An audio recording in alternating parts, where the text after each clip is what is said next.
Shut up and sit down. चलिए आइए अब हम लोग करते हैं 25.5 नेशनल ह्यूमन राइट्स कमीशन। अब नेशनल ह्यूमन राइट्स कमीशन के बारे में बात करेंगे हम लोग। The protection of human rights act 1993 was enacted in India to provide the constitution of a national human rights commission, state human rights commission in states for better protection of human rights and for matters connected therewith or incidental thereto। अब देखिए, human right act, protection of human right act हुआ 1993 में। यह क्यों बनाया गया? ताकि संविधान को नेशनल ह्यूमन राइट्स कमीशन दिया जाए, राज्यों में स्टेट ह्यूमन राइट्स कमीशन बनाया जाए, ताकि जो मानव अधिकार है उसको अच्छी तरह से और बेहतर तरीका से उसकी रक्षा की जा सके और जो भी मामले हैं उससे संबंधित उस पर कुछ कार्रवाई हो सके।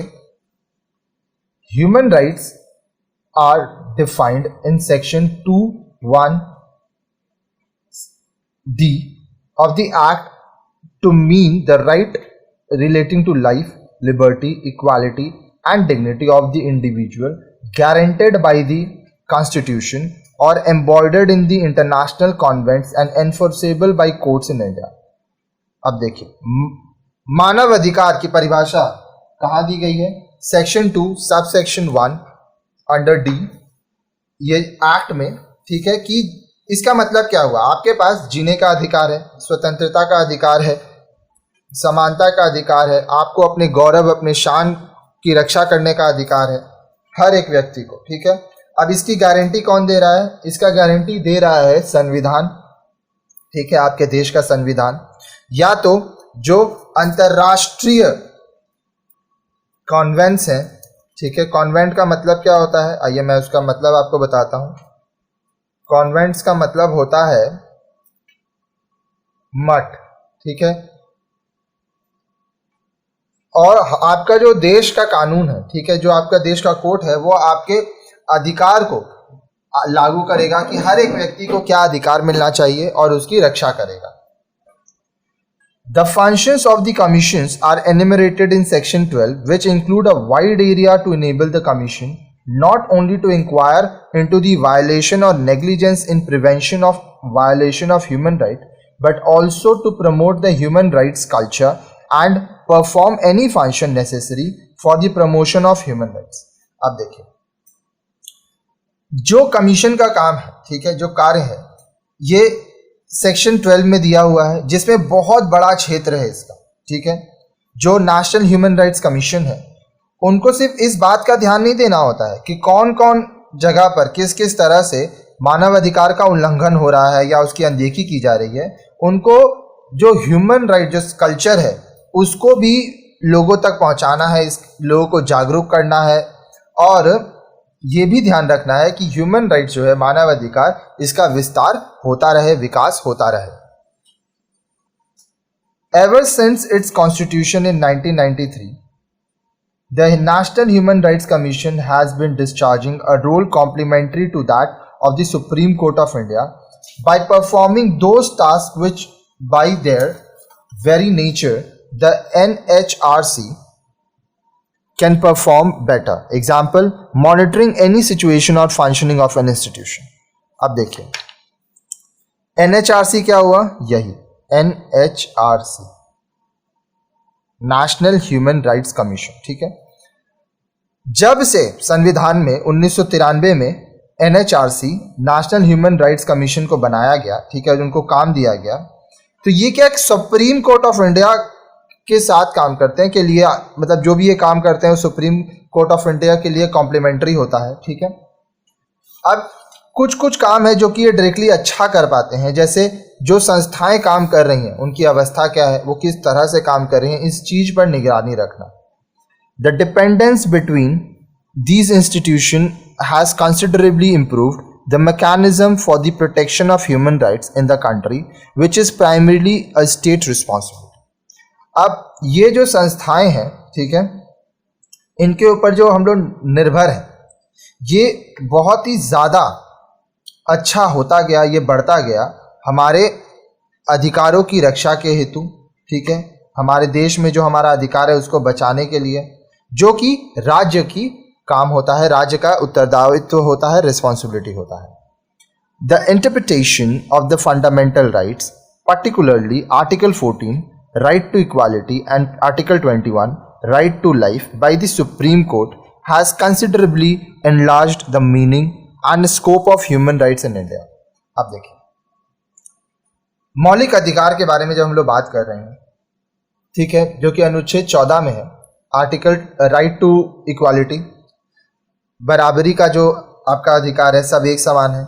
आर्टिकल 21 कहता है राइट टू लाइफ, आपको जीने का अधिकार है, आप अपने जीवन को अपने अनुसार स्वतंत्र रूप में जी सकते हैं। ये कौन दे रहा है? Supreme court. इसको बहुत बढ़ाया, ठीक है, और इसकी रक्षा किया Bharat. The national human rights commission has also interpreted its function enumerated in section 12 of the act, especially to include therein monitoring of the functioning of the institution of governance with a view to ensure better protection of human rights and to prevent their violation. अब देखिए, national human right commission NHRC का जो काम दिया हुआ है section 12 में, उसमें यह भी है कि जो अलग अलग संस्थाएं हैं जो कि शासन कर रही हैं, वो किस तरह से काम कर रही हैं, वो NHRC देखेंगे, नेशनल ह्यूमन राइट्स कमीशन, ताकि वो इस उद्देश्य से देख रहे हैं कि जो भी संस्थाएं देश में अपना शासन चला रहे हैं वो कुछ ऐसा ना कर बैठे हैं जिससे मानव अधिकार की रक्षा ना हो पाए या उसका उल्लंघन हो। अगर रक्षा करना है, सबसे पहला प्रोटेक्ट करना है मानव अधिकार को, और ध्यान रखना है कि कोई मानव अधिकार का उल्लंघन ना करे। The NHRC visualized its role as that of a catalyst to improve the quality of governance, with the firm belief that good governance in accordance with the Constitution and the rule of law alone can be effective for better protection of human rights.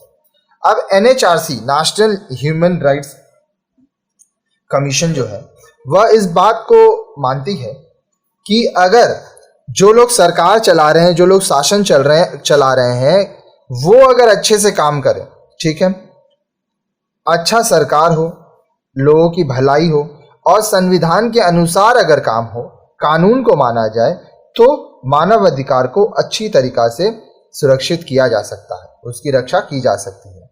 The linkage between the two is direct and clear. अब इन दोनों के बीच में जो जोड़ है वह सीधे रूप में है और वह स्पष्ट है। The nature and extent of states' responsibility for the protection of human rights was indicated by the NHRC in its orders made in the case of recent Gujarat communal disturbance. अब देखिए, राज्य का क्या उत्तरदायित्व है, ठीक है, उसका नेचर क्या है, वो किस हद तक है, किस एक्सटेंट तक है, ताकि वह इंसान के अधिकार की रक्षा कर सके।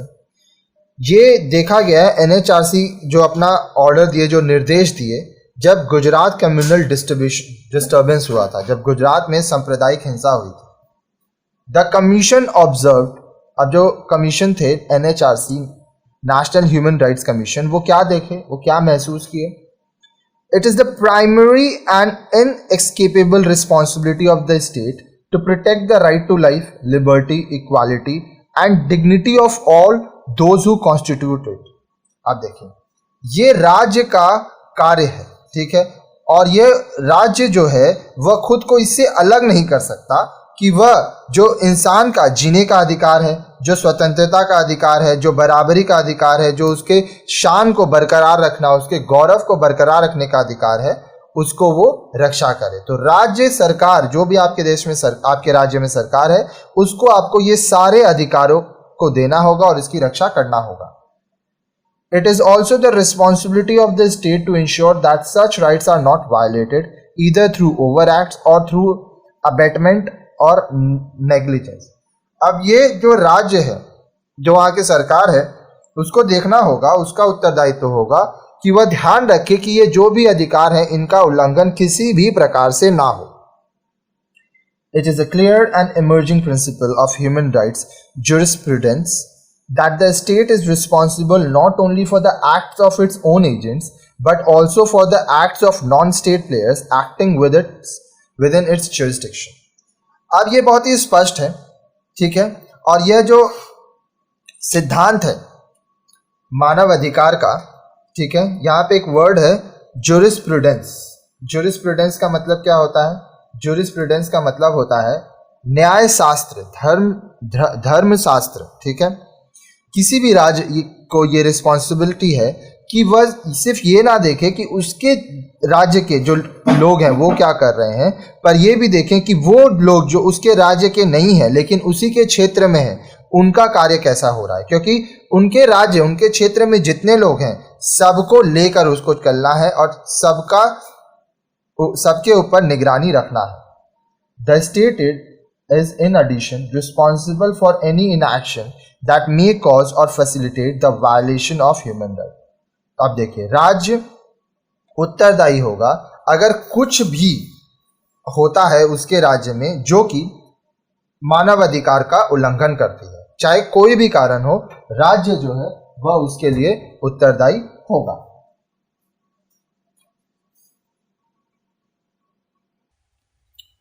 The National Commission on Human Rights has investigated several cases of gross violation of human rights by official agencies and also terrorist groups. अब जो नेशनल कमीशन है ह्यूमन राइट्स में, वो इन्वेस्टिगेट किए, वो जांच पड़ताल किए बहुत सारे मामले, जिसमें पता चला कि बहुत सारे जो आधिकारिक संस्थाएं हैं, ठीक है, ऑफिशियल एजेंसीज हैं, वो मानव अधिकार का बहुत तरह से उल्लंघन किए, ठीक है, और बहुत सारे आतंकवादी समुदाय भी जो है वो मानव अधिकार का उल्लंघन किए। The commission while inquiring into the complaint of the violation of human rights may call for information or report from the central government or any state government or any other authority or organization subordinated thereto within such time as may be specified by it. अब अगर national commission चाहे तो वो अपने inquiry के दौरान उस जो कंप्लेन आया है अगर ह्यूमन राइट्स वायलेशन का, मानव अधिकार उल्लंघन का, तो वो केंद्र सरकार से, राज्य सरकार से या किसी भी दूसरे अधिकारी से, संस्था से जो उसके अंतर्गत है, ठीक है, एक समय तक, ठीक है, वो जानकारी मांग सकता है, रिपोर्ट मांग सकता है। कौन मांग रहा है? कमीशन। किससे मांग रहा है? Central government, state government, other authority, organisation subordinated, ठीक है। When after the inquiry the commission comes to the conclusion that violation of human rights has occurred, it may take the following steps. अब inquiry करने के बाद, जांच पड़ताल करने के बाद, अगर कमीशन को ऐसा लगता है कि मानव अधिकार का उल्लंघन हुआ है, तो वो क्या कर सकता है? Where the inquiry discloses the violation of human rights or negligence in the prevention of human rights by a public servant, it may recommend it to initiate proceedings for prosecution by the concerned government or authority. अब जब ये पता चलता है कि कोई सरकारी नौकर है, ठीक है, कोई व्यक्ति है जो कि सरकारी नौकरी कर रहा है, अब वो किसी भी तरह का मानव अधिकार जो है उसका उल्लंघन किया है, ठीक है, या अनदेखा किया है, तो वो व्यक्ति को जिस क्षेत्र में वह है, उस क्षेत्र के सरकार को या अधिकारियों को उसके लिए कहा जा सकता है कि आप इसके ऊपर कोई चार्ज लीजिए, ठीक है, क्योंकि ये गुनहगार साबित हुए हैं। अप्रोच द सुप्रीम कोर्ट और the high court concern for direction. अब वो सुप्रीम कोर्ट जा सकते हैं, हाई कोर्ट जा सकते हैं। Recommend to the concerned government or authority for the grant of immediate interim relief to the victim and the members of his family. आप देखिए, जिस क्षेत्र में यह गलती पाई जाएगी, जिस क्षेत्र में किसी व्यक्ति का जो अधिकार है उसका अगर उल्लंघन होगा, तो उस क्षेत्र की सरकार को या अधिकारी को ये कहा जाएगा, ये सलाह दी जाएगी कि आप तुरंत कुछ रिलीफ दीजिए, इंटरिम रिलीफ दीजिए जो विक्टिम है, ठीक है, और उसके परिवार के सदस्यों को। Whenever a complaint of violation of human right is made against a member of the armed force, the commission is required to follow a different procedure. It may seek a report from the central government and may make its recommendation. अब जब भी कोई complain आता है मानव अधिकार उल्लंघन का, violation of human rights का, किसी आर्म फोर्स के लिए, मतलब मान लीजिए पुलिस का हुआ, ठीक है, या पुलिस के खिलाफ हुआ या किसी हमारे सोल्जर्स के खिलाफ हुआ, तो एक दूसरा तरीका होता है जो कमीशन को मानना पड़ता है, उसके हिसाब से चलना पड़ता है. वो सबसे पहले सेंट्रल गवर्नमेंट, केंद्र सरकार से रिपोर्ट मांगेंगे और फिर अपना रिकमेंडेशंस देंगे, सलाह देंगे. The commission took notice of reports dated 22 March 2000 which appeared in all leading newspapers concerning the killing of 35 members of the Sikh community in a village of Anantnag district during the night of 21 March 2000 by armed militants. अब ये जो commission है ये एक report लिए, ठीक है, 22 मार्च 2000 को, जिसमें ये था, जो कि जितने भी जाने माने अखबार हैं उनमें इसके बारे में खबर छपा था कि 35 लोगों को मार दिया गया था सिख कम्युनिटी का अनंतनाग जिले में 21 मार्च सन 2000 को आर्म मिलिटेंट्स द्वारा. It was stated that all those killed were man aged between 16 and 55. इसमें यह दिया गया था कि जितने लोगों को मारा गया था वह सब पुरुष थे और उनकी उम्र 16 से 55 साल के बीच थी. Later a woman died of shock on seeing the bodies of those killed. अब इसके बाद एक महिला शॉक से मर जाती है, ठीक है, उसको धक्का लगता है इतने सारे लोगों को मरे हुए देख के. At least 2 family lost all of their male members. 2 ऐसे परिवार थे जिनके सभी पुरुष जो सदस्य थे वो मर गए थे. The incident occurred a few hours before the President of the United States of America was to begin an official tour of India. अब यह हादसा कब हुआ था? यह हादसा तब हुआ था जब अमेरिका के जो राष्ट्रपति थे वह भारत में एक औपचारिक टूर पर, ऑफिशियल टूर पे आने वाले थे उसके कुछ घंटे पहले. The commission issued notice to the Chief Secretary and Directorate General of the Police, Government and Jammu Kashmir, as well as to the Secretary, Ministry of Home Affairs and Government of India, calling for detailed reports. अब जो commission है वो notice जारी किए, किसको किसको? Chief secretary and director general of police, government of Jammu and Kashmir, साथ ही साथ वहाँ के secretary, ministry of home affairs, government of India, calling for detail report, वो पूरा रिपोर्ट मांगे. On 15 April 1996, 6 Naxalists were killed by the police at Murumdag village, दलतौनगंज, Bihar. 15 अप्रैल 1996 को 6 Naxalites को मार दिया गया था पुलिस द्वारा. कहाँ पर? बिहार के दलतौनगंज के मुरुमदाग गांव में. The People's Union for Civil Liberties at Palamau, which had earlier inquired into the matter, stated that an armed group came to the village to settle a dispute. अब जो पीपल यूनियन थे सिविल लिबर्टीज के पालामाओ में, वो पहले inquiry किए थे और वो इस बात को बोले थे कि कुछ लोग, कुछ पुलिस आए थे गांव में, कुछ विवाद हुआ था, उसको ठीक करने, उसको सेटल करने. On receipt of information, the police came and encircled the members of the armed group who surrendered to the police. अब जब जानकारी मिली तो पुलिस क्या है वो आए, ठीक है, और जो लोग नक्सली थे वो लोग सरेंडर कर दिए थे, आत्मसमर्पण कर दिए थे, उनको वो लोग घेर लिए. Thereafter, the members of the group were made to stand at different places and fired at by the police. फिर क्या हुआ, जो उस ग्रुप के समुदाय के जो सदस्य थे, जो नक्सली लोग थे, उनको अलग अलग जगह पे खड़ा किया गया और उनको गोली मार दिया गया. In all 6 persons were killed as a result of the firing by the police. अब इससे क्या हुआ, कुल 6 लोगों की मृत्यु हो गई जब पुलिस उनको गोली मार दी. The PUCL, People's Union for Civil Liberties, found that the allegation of the police that the Naxalite group had attacked the police party with bombs and firearms and that the police returned fire in self-defense, resulting in the death of 6 person to be untrue.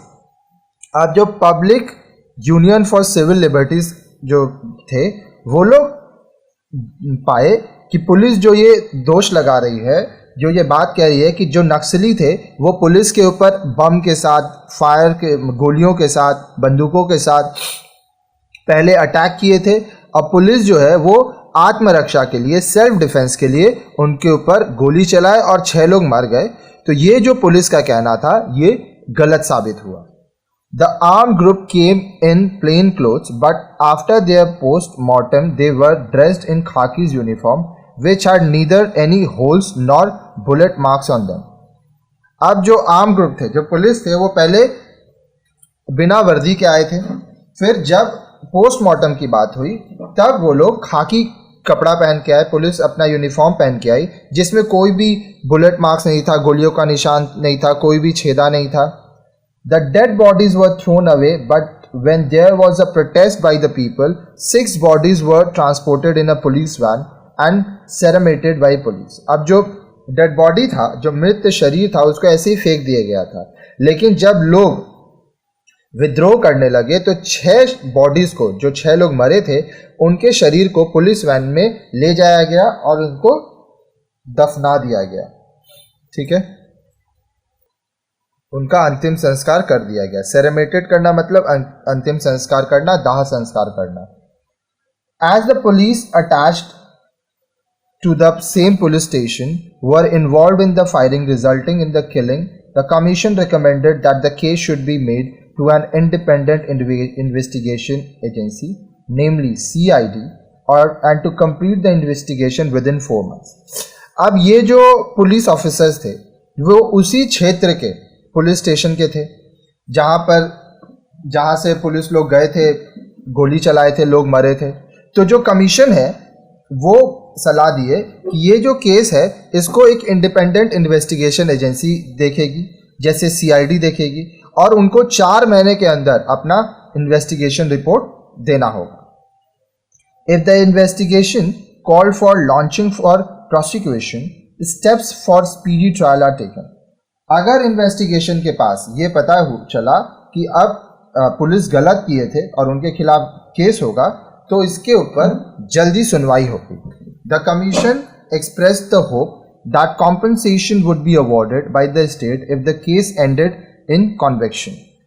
अब जो commission है वो ये आशा किए कि अगर गुनाह साबित होता है तो जो राज्य होंगे, जो सरकार है, वो कॉम्पनसेशन देगी, वो मुआवजा देगी लोगों को। The commission took notice of the matter reported in the newspaper Indian Express dated 27 January 1999, captioned Bihar, old script, new victims and upper caste Ranbir Sena kills 21 Dalits in Jehanabad. अब देखिए, फिर commission एक और notice लिए, एक ऐसा मुद्दा जो कि न्यूज़पेपर में आया इंडियन एक्सप्रेस में 27 जनवरी 1999 में, और हेडिंग क्या था? Bihar, old script, new victims. कहानी वही पुरानी है, नए लोग अब विक्टिम्स बन रहे हैं। ठीक है, विक्टिम्स का मतलब क्या होता है? विक्टिम कहा जाता है जो पीड़ित होते हैं, नए नए शिकार बन रहे हैं। अपर कास्ट रणबीर सेना जो है वो 21 दलितों को जहानाबाद में मार दिए। According to the report, the Ranbir Sena, a private army of upper caste landlords in Bihar, armed with sophisticated weapons, had killed at least 21 people, including 6 children and 5 women, on 25th January 1999 in Ruksagar Bigha village under the Mehendia police station in Jehanabad district of Bihar. अब report में क्या था कि रणबीर सेना, जो कि एक private army है, ठीक है, अपर कास्ट लैंडलॉर्ड्स का, जो ज़मीन के मालिक होते हैं बिहार में, जिनके पास बहुत सारे हथियार हैं, और वो क्या किए कि 21 लोगों को मार दिए, जिसमें 6 बच्चे थे और 5 महिलाएं भी थी। कब हुआ ये घटना? 25 जनवरी 1999 में। कहाँ पर? रुखसागर बिघा गांव में, ठीक है, जो कि मेहंदिया पुलिस स्टेशन के अंदर आता है, जहानाबाद जिला में, बिहार के। The victims were all from the backward caste and include several Dalits. अब जो यहाँ पे पीड़ित हैं, ठीक है, वो सभी पिछड़े जाति के थे और इनमें काफ़ी दलित लोग थे। The commission while taking cognizance of the matter on 27 January 1999 expressed shock at the news of killing 21 Dalits in Jehanabad and effectively investigated and brings to book the guilty person and to ensure that there are no recurrence of such incidents.